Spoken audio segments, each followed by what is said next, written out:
Hey everybody, Nick here, and it's time to finally announce the winners of the I Am Nick Shabazz contest. And I want to thank all the submitters, as well as all the people who watched and voted for their participation. This was really a joy. Second, I want to apologize that it took so long to get these judged. Getting all the votes in took a little while, then I went on a little vacation, and I've just been busy as heck, so my apologies for that, but I'm finally making good on it. And then I want to say all of these videos were great, and watching through them was absolutely a joy. I mean, Fulton Kuna hit on the tiny little baby hands, which were a common theme, and really did a great job of imitating my Russian and English buddies. Grillin18 captured the grating nasality of my voice as well as the sarcasm, and managed to make my entire family cringe with his grip on that bottle opener. Cedric Ada did a spectacular job. He kindly disqualified himself from the grand prize, but he finally found a good use for angry YouTube comments, and, well, he's a real gem. Jason N gave great stellar weight comparisons and had some wonderful fun with my nitpicking. Sellers Hill had a great entry, talking about my deep love for a good number 2 pencil and my need for a finger choil on absolutely everything.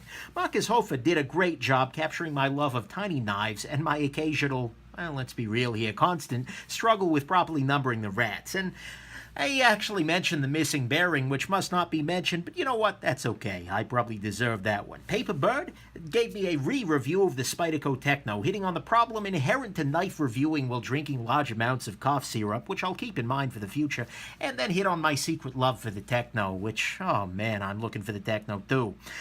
Prof. Nolan really understands the deep, intimate relationship I have with my Graham Razel, and understands the struggles of a guy who always expects a finger choil even when it's not there.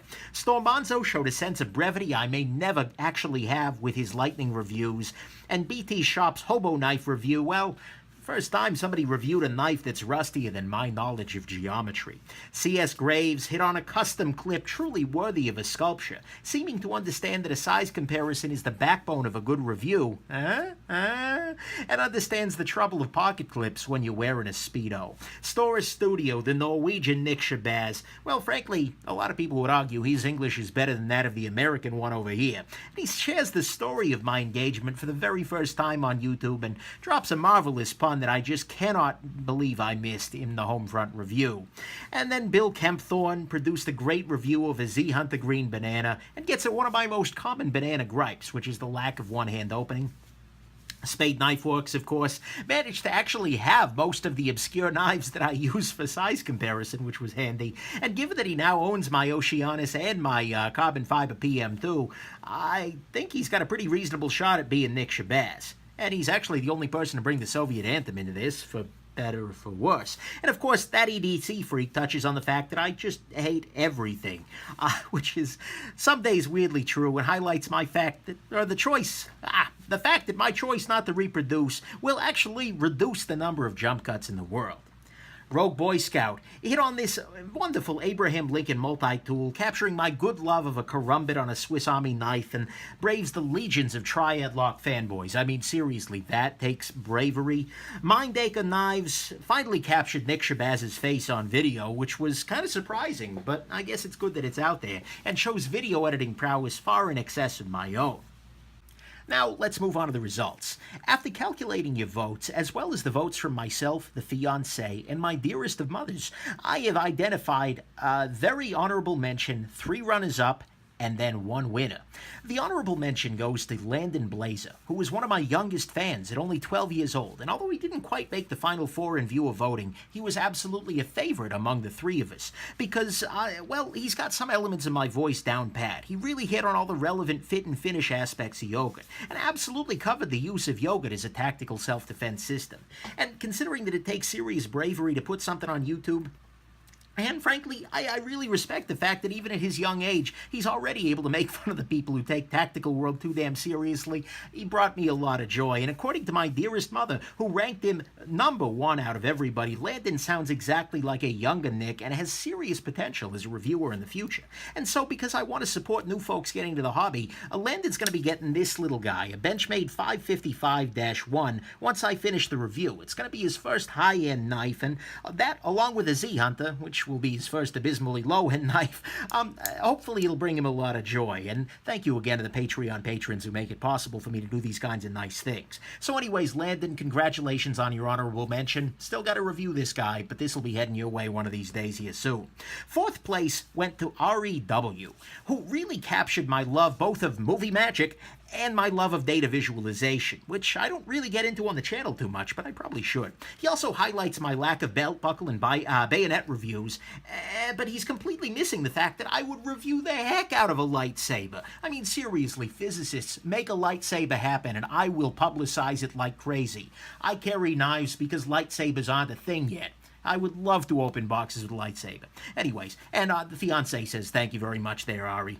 Third place went to a guy named Happy Fisto. He's a regular in my live feeds, and, well, he did something pretty unique. As somebody who lives in Michigan, although I've had ample opportunity to review rain, I've never actually done it. And Happy did a great job of capturing my feelings on the matter. He understands that water, although it's excellent, is not necessarily the best choice in an office environment, and in rare cases can actually be a little bit murdery. In second place was Jay Bagwell, who, he was the only person, he has the distinction of being the only person to perform theirs directly in front of me at the Blade show.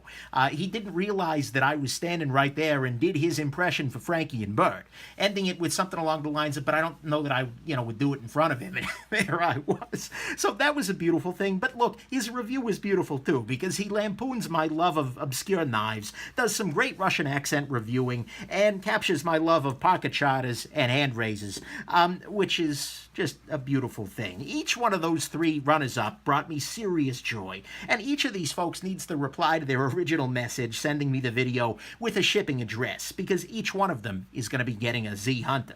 But unfortunately, there can only be one winner. But in this case, the choice was actually pretty clear.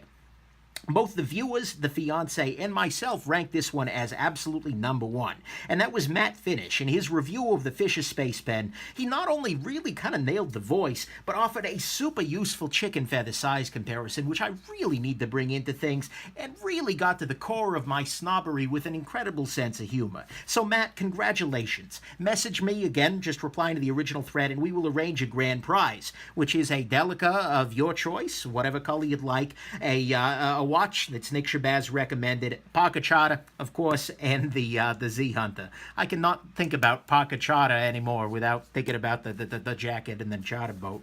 But anyways, Matt, thank you again so much, and thank you everybody for participating. I hope that you enjoyed being Nick Shabazz, or at least watching other folks do it.